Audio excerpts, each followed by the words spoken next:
Good morning, it's Monday Motivation here, and I'm trialing StreamYard into YouTube. So please give me a comment below and let me know if you see me live, if you happen to be here live with me.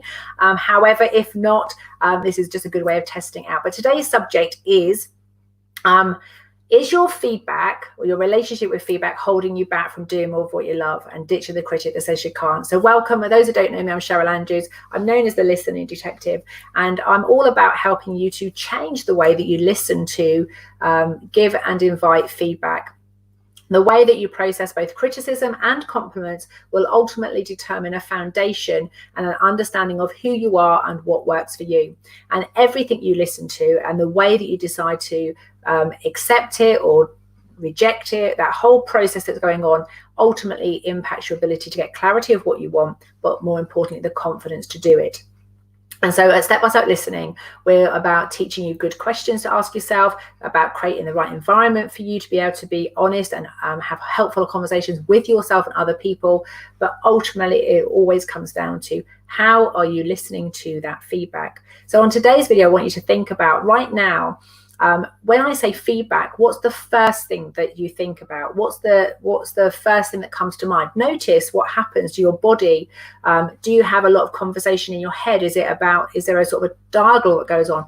Do you have a physical feedback? If I said to you, right, we need to have a talk today and I've got some feedback to give you, what is your initial assumptions? What is it that you're inferring is going to be said? And what is the impact on your physical system?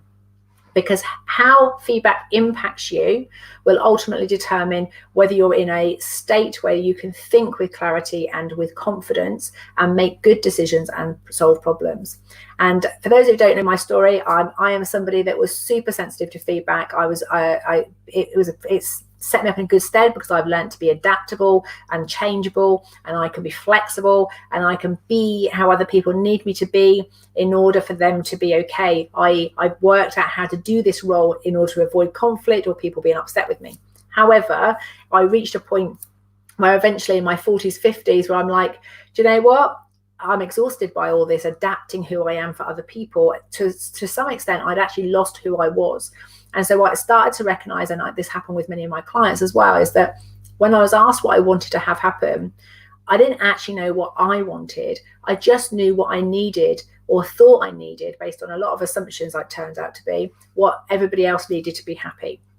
So I was checking what my clients wanted, what my team wanted, what my family wanted, what my friends wanted, even considering what the neighbors and the community needed of me. And so when asked what I would like to have happen, it was always an accumulation of what everybody else wanted. And that was all down to my sensitivity to feedback. And here's the bind. In order to get out of that, I had to learn how to give and receive feedback, which meant I had to have feedback. And the problem was, where I was so sensitive at the beginning, if somebody, even though I knew I wanted to hear it, even though I knew I needed to hear it, when I received the feedback, a lot of emotion would come up. And sometimes it would just burst out of me in floods of tears.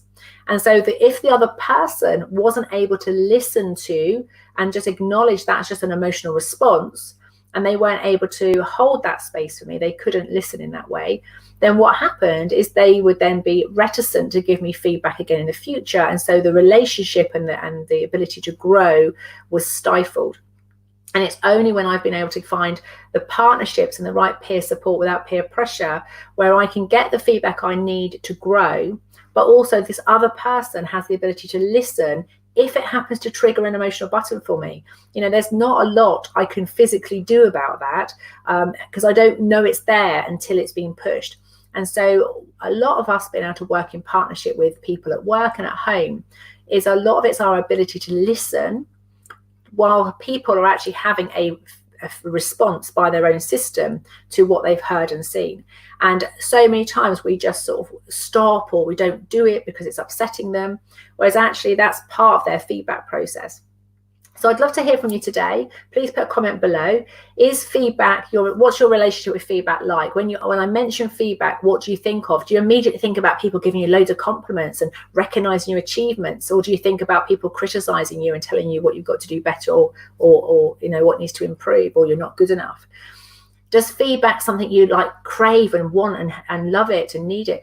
Are you addicted to needing the approval of others, or can you give yourself feedback? what's that relationship you've got currently with feedback right now? In my experience, if we're very dependent on the approval of others, we become unable to actually make our own informed decisions. But equally, if we can't listen to others, whether they're upset or whether they're joyous, we can't work in partnership. We can't work collaboratively with each other. So that's today's Motivational Monday. Have a think about your relationship with feedback and whether that's holding you back. And if you'd like to know more and you'd like to book a call with me, just put a comment below and I'll be in touch with a link to my diary. And we can talk about how you could improve your relationship with feedback in order to have more clarity of what you want and the confidence to do it, so that you can do more of what you love and ditch the critic that says you can't. Thanks for joining me today, and I'll speak to you soon.